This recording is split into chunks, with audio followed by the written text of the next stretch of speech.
To my YouTube channel KR tuition classes. मैं हूं आपका दोस्त कमल सिंह वेद। आज हम क्लास 9 साइंस का फर्स्ट चैप्टर पढ़ रहे हैं, हमारे आसपास के पदार्थ। तो चलिए स्टार्ट करते हैं। देखिए, पदार्थ जो शब्द है इसमें आया हुआ है आपके चैप्टर में। ये पदार्थ शब्द का मतलब होता है कोई भी ऐसी चीज़ विश्व की जो स्थान घेरती हो।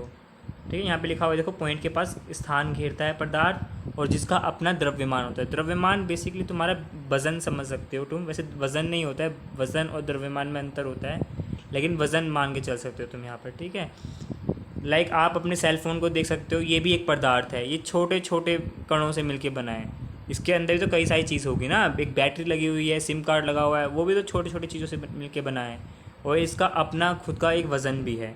तो हर चीज़ एक किसी न किसी कणों से मिलके बनती है। जैसे आपका स्कूल है, आपका घर है, ईंटों से मिलके बना है। जो ईंटें हैं वो छोटे छोटे रेत के दानों से मिलके बनी है।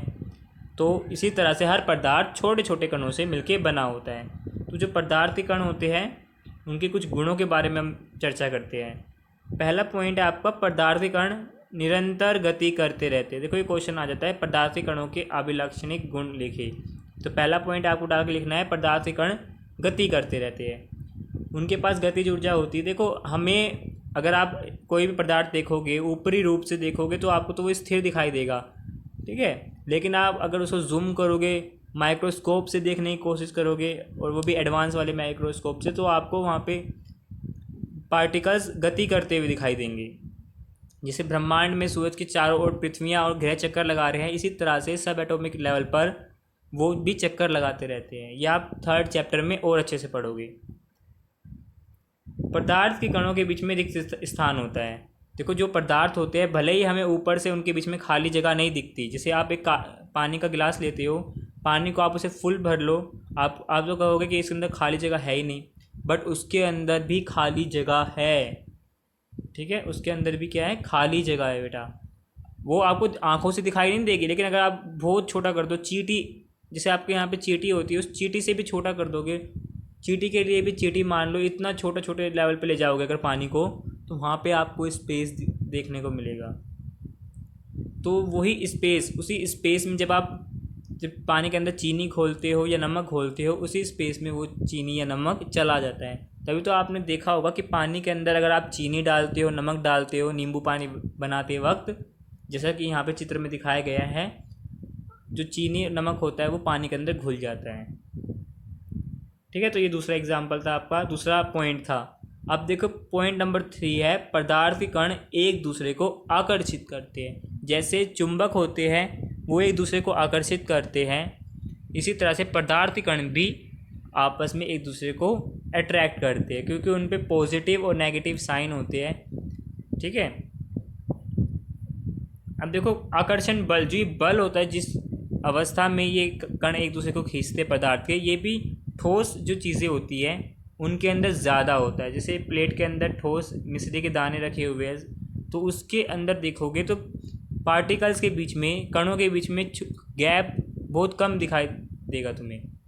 अगर द्रव के अंदर देखोगे माइक्रोस्कोप से, तो उसके अंदर ठोस के मुकाबले थोड़ा ज़्यादा गैप दिखाई देगा तुम्हें। गैस है, गैस गुब्बारों में भरी जाती है, सिलेंडर में होती है, साइकिल की ट्यूब में हवा भरी जाती है, उसके अंदर अगर तुम देखोगे तो उसके अंदर पार्टिकल्स के बीच में, कणों के बीच में, दोनों द्रव में और ठोस से ज़्यादा आपको स्पेस देखने को मिलेगा। यहाँ पे चित्र के अनुसार भी दिखाया हुआ है। देखो यहाँ पे ठोस के अंदर कितना सॉलिड है, एक बिल्कुल भी गैप नहीं है, तभी तो वो सॉलिड होता है। अगर आप किसी भी दीवार पर लकड़ी को आप पीटते हो, वो अपना आकार नहीं बदलती, जल्दी से नहीं टूटती। द्रव क्या होता है, वो बह जाता है ना। उसके कण जो होते हैं थोड़े हल्के होते हैं, क्योंकि उनके बीच में गैप होता है, आकर्षण बल थोड़ा कमज़ोर होता है। गैस के अंदर कण दूर दूर होते हैं, इसीलिए उनका आकर्षण बल थोड़ा सा कमज़ोर होता है, इसीलिए वो हवा में उड़ती है। समझ रहे होंगे आई होप। अगर देखो चैप्टर पढ़ोगे तो और अच्छे से आएगा, वीडियो को ध्यान से देखते रहो। पदार्थ की अवस्थाएं, देखो पदार्थ की अवस्थाएं होती है ठोस अवस्था, द्रव अवस्था, गैस अवस्था। 3 अवस्थाओं में मिल सकता है। अपने चारों ओर देख लो, इस 3 के अलावा तुम्हें कोई भी पदार्थ इन तीनों अवस्थाओं के अलावा नहीं मिलेगा। ठोस अवस्था के बारे में चर्चा करते हैं। इसका एक निश्चित आकार होता है, पहला पॉइंट है। कोई भी ठोस चीज़ होगी उसका एक निश्चित आकार होता है। जैसे आपके पास सेल फोन है, आपकी नोटबुक है, उसका एक निश्चित आकार है। अगर वो 15 सेंटीमीटर लंबी है तो 15 सेंटीमीटर ही लंबी है, वो उसे घटाया या बढ़ाया नहीं जा सकता, उनका निश्चित आकार होता है। दूसरा पॉइंट, ठोस अवस्था में स्पष्ट सीमाएं होती है। जो उनकी सीमाएं होती है, बाउंड्री होती है कि आपकी नोटबुक कहाँ पर ख़त्म हो रही है, आपका जो मोबाइल फ़ोन है वो उसकी सीमाएं कहाँ तक है, वो आपको स्पष्ट दिखाई देती है आँखों से। थर्ड पॉइंट है, निश्चित या स्थिर आयतन होता है। इनका एक फिक्स्ड मास होता है, ठीक है, वॉल्यूम होता है इनका, मतलब इनका एक निश्चित वजन होता है। चौथा है, इनकी संपीड़ितता नगण्य होती है, ये दृढ़ होते हैं, मतलब इनके कणों को और पास में लेके आया नहीं जा सकता, इनके बीच में गैप बहुत ही कम होता है, इसलिए दृढ़ होते हैं, मजबूत होते हैं, कठोर होते हैं। इनके उदाहरण दे रखे हैं, आप इनको पढ़ सकते हो, ठीक है। अब देखो द्रव अवस्था के बारे में बताता हूँ आपको। द्रव अवस्था में जितने भी पदार्थ होते हैं वो सारे के सारे तरल होते हैं, उनके अंदर बहाव पाया जाता है। आप देखोगे कि अगर आप पानी को गिरा देते हो तो पानी बहने लगता है, दूध गिरा देते हो तो दूध भी बहने लगता है। दूसरा पॉइंट देखो तो द्रव का कोई भी आकार नहीं होता, आप जिस भी बर्तन में उसे डालोगे उसी का वो आकार ले लेता है। कभी आपने देखा है कि जो पानी है वो त्रिभुज के आकार का हो? हाँ, ये हो सकता है अगर तुम्हारा बर्तन त्रिभुज के आकार का हो, है ना, लेकिन पानी की कोई फिक्स शेप नहीं होती। थर्ड पॉइंट है, द्रव का निश्चित आयतन होता है। देखो पानी का वजन भी होता है एक, तभी तो हम उसे लीटर में माप पाते हैं, है ना। चौथा पॉइंट है तुम्हारा, द्रवों में बहुत कम संपीड़न होता है। देखो संपीड़न तो इसमें हो जाता है, क्यों? क्योंकि इनके बीच में गैप होता है। संपीड़न का मतलब होता है कणों को पास में लेके आना, कणों के बीच का जो रिक्त स्थान है उसको कम करना। तो द्रवों में संपीड़न पाया जाता है, जबकि ठोसों में नहीं पाया जाता, क्योंकि उनके बीच में रिक्त स्थान नहीं होता। गैसीय अवस्था के बारे में देखो, इसके एग्जाम्पल तुम ऊपर पढ़ते रहना, ठीक है, वीडियो को रोक करके।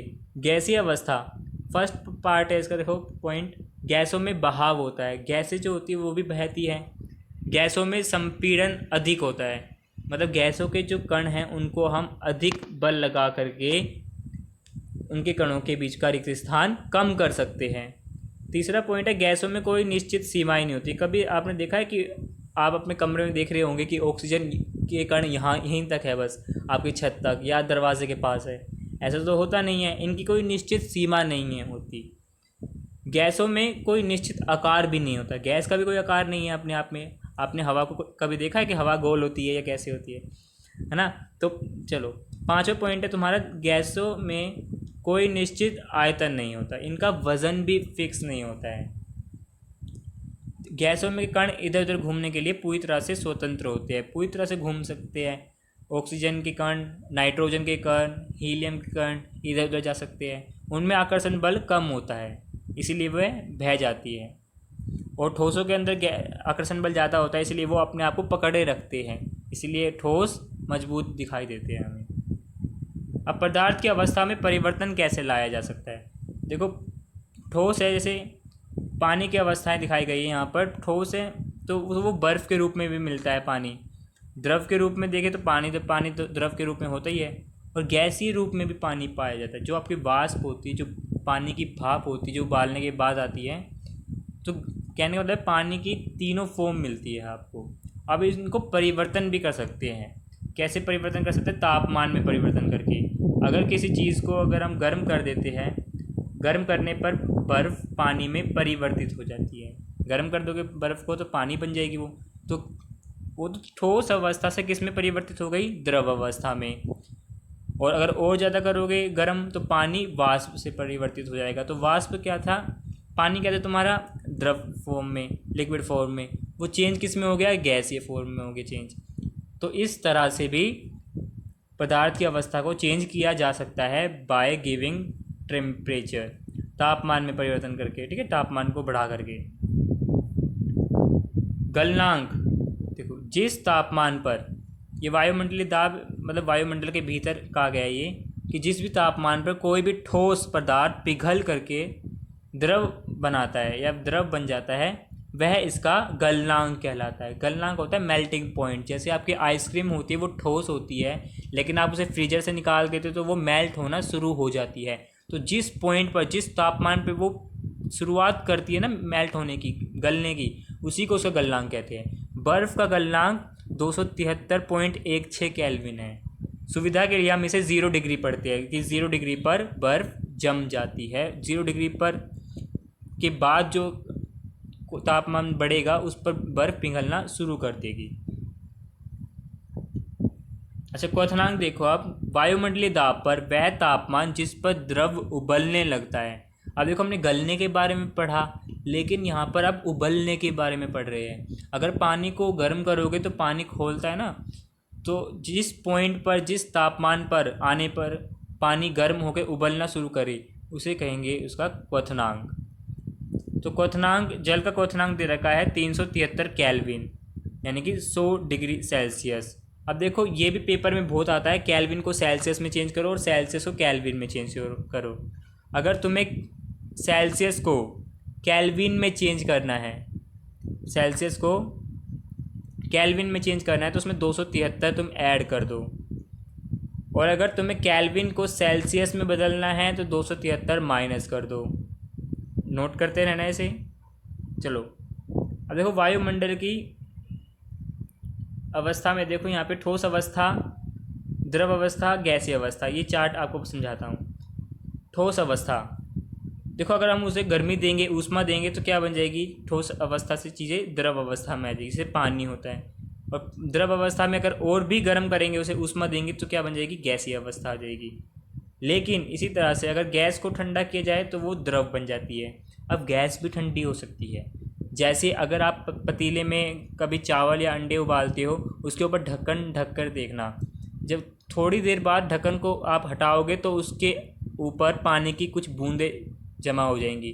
तो बननी तो भाप चाहिए थी, लेकिन वो पानी कहाँ से आ गया, वो परिवर्तित हो गया तापमान में परिवर्तन होने से। जो भाप थी वो गर्म थी, बट वो ढक्कन से टकराने के बाद ठंडी होकर के वहाँ पर जम गई और वो द्रव अवस्था में आ गई। ऐसी द्रव अवस्था को अगर और शीतल किया जाए और ठंडा किया जाए तो ठोस प्राप्त होता है। तो ऊर्ध्वपातन एक ऐसी विधि होती है। देखो, कुछ ऐसे पदार्थ होते हैं जो द्रव अवस्था में परिवर्तित हुए बिना सीधा गैस में बदल जाती है, ठोस से गैस में बदल जाती है। मतलब कि देखो, ठोस को अगर हम तापमान बदलेंगे उसका, तो या तो वो द्रव बनेगा, उसके बाद गैस बनेगा। लेकिन कुछ पदार्थ ऐसे होते हैं जो ठोस से सीधा गैस बन जाती है, वो लिक्विड फॉर्म लेते ही नहीं है। लाइक आपका नेफ्थलीन है, कपूर है, इसका एक एग्जाम्पल दे सकते हो तुम। तो हमने पहला अभी तो जो पढ़ा था, हमने पढ़ा था ये टेम्परेचर के ऊपर, कि हम पदार्थ को टेम्परेचर से बदल सकते हैं, उसके स्टेट को तापमान के द्वारा बदल सकते हैं पदार्थ की अवस्था को। अब हम पढ़ेंगे दाब के द्वारा। तो यदि हम तापमान घटाने पर, देखो सिलेंडर, यहाँ पे संपीड़न का यहाँ पे एक एग्जांपल दे रखा है तुम्हें।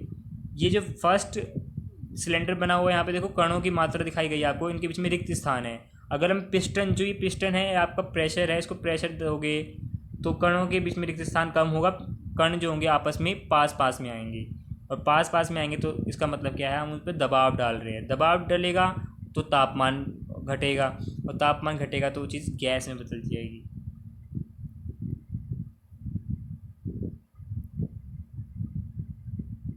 ये क्वेश्चन आ जाता है पेपर में कि ड्राई आइस क्या किसे कहते हैं, तो शुष्क बर्फ, ठोस कार्बन डाइऑक्साइड को कहते हैं, ठीक है। सॉलिड CO2 को कहते हैं ड्राई आइस। देख सकते हो तुम, द्रव अवस्था से अगर आप वाष्पीकृत करते हो किसी चीज़ को तो वो क्या हो जाती है, गैस बन जाती है। द्रव से गैस बन जाती है, और अगर गैस से आप दोबारा द्रव में परिवर्तित करना चाहते हो तो संघनन कहते हैं उस विधि को, जैसे मैंने अभी ढक्कन वाला एग्जांपल दिया था ऊपर।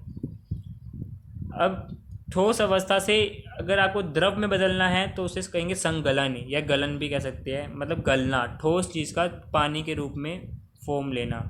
ऐसी द्रव अवस्था है, अगर वो जमेगी तो वो क्या बनाएगी, ठोस बनाएगी, तो उसे उस प्रक्रिया को कहेंगे जमना। अब ऊर्ध्वपातन मैंने अभी थोड़ी देर पहले बताया था आपको, ठोस अवस्था का, ठोस पदार्थ का बिना द्रव अवस्था में परिवर्तित हुए सीधे गैस में बदल जाना, वो होता है ऊर्ध्वपातन। और गैस से सीधा ठोस में बदल जाना, वो भी होता है आपका ऊर्ध्वपातन। तो ये डायग्राम याद रख लेना, पेपर में बनाओगे मार्क्स मिलेंगे तुम्हें, ठीक है। तो इस चीज़ को अच्छे से समझ लेना। वाष्पीकरण, वाष्पीकरण क्या होता है, देखो द्रव पदार्थों में अगर हम उसको क्वथनांक के नीचे तक, अगर हम किसी भी पदार्थ को उबालते हैं, द्रव पदार्थ को, लाइक पानी है, ठीक है, दूध है। किसी भी चीज़ को हम उबालेंगे, वाष्पीकृत करेंगे या उसको हीट प्रोवाइड करेंगे तो उस ऐसी प्रक्रिया को कहेंगे हम वाष्पीकरण। अब वाष्पीकरण को प्रभावित करने वाले कारक, ये मोस्ट इम्पोर्टेंट क्वेश्चन है, पेपर में आता है ये, तो ज़रूर नोट कर लेना। पहला पॉइंट है इसका सतही क्षेत्रफल। सतही, देखो किसी भी सतह का क्षेत्रफल अगर हम बढ़ा देंगे तो वाष्पीकरण की दर बढ़ जाती है। लाइक अगर आपके गीले कपड़े हैं, आप उनको सुखाने जा रहे हो छत पर, तो अगर आप उनको फैला के नहीं सुखाओगे तो वो बहुत ही ज़्यादा देर से सूखेंगे। अगर आप उनको फैला के सुखाते हो तो वाष्पीकरण की दर बढ़ जाती है और वो जल्दी सूखते हैं। दूसरा पॉइंट है तापमान में वृद्धि। तापमान बढ़ने पर वाष्पीकरण की दर बढ़ जाती है क्योंकि पदार्थ के कणों की गतिज ऊर्जा भी बढ़ जाती है। तापमान बढ़ने पर भी वाष्पीकरण ज़्यादा होता है। जैसे आप पानी को मीडियम फ्लेम पे उबाल रहे हो तो उसको थोड़ा टाइम लगेगा, लेकिन अगर आप तापमान को बढ़ाओगे तो वाष्पीकरण या जो पानी का उबलना है वो बहुत जल्दी प्रोसेस होगी। तीसरा पॉइंट है आर्द्रता। आर्द्रता को ह्यूमिडिटी कहते हैं इंग्लिश में। आर्द्रता होती है नमी, अगर सिंपल लैंग्वेज में कहूँ तो जो वायुमंडल के अंदर जल वाष्प की मात्रा पाई जाती है उसे कहते हैं आर्द्रता। तो अगर वायु में आर्द्रता है, हवा में पानी के कण मौजूद है, तो वाष्पीकरण की दर घट जाएगी। आपने देखा होगा जब बरसात का मौसम होता है, जब बादल छाए हुए होते हैं, उस समय कपड़े जल्दी से नहीं सूखते। अगर वायु की गति बढ़ जाती है तो वाष्पीकरण की दर भी बढ़ जाती है। लाइक एक एग्जांपल लो, अगर आप कहीं खेलने गए हो, ठीक है, और आपको बहुत ज़्यादा पसीना आ रहा है, तो आपका जो पसीना ये एक तरल अवस्था है, ठीक है, द्रव अवस्था में पानी बाहर निकल रहा है। अगर आप आते हो पंखे के नीचे बैठते हो, वैसे बैठना मत, ठीक है, पसीने के साथ पंखे के नीचे नहीं बैठते बेटा, लेकिन बैठते हो तो क्या होता है, वो हवा देता है। हवा देने के साथ क्या होगा, वो वाष्पीकृत कर देगा आपके पसीने को, ठीक है। अगर मान लो आप बरसात के दिनों में आपकी मम्मी छत पर धूप में कपड़े नहीं सुखा पाती है क्योंकि धूप ही नहीं आती उस टाइम पर, तो घर के अंदर पंखा चला करके उन कपड़ों को सुखाया जाता है।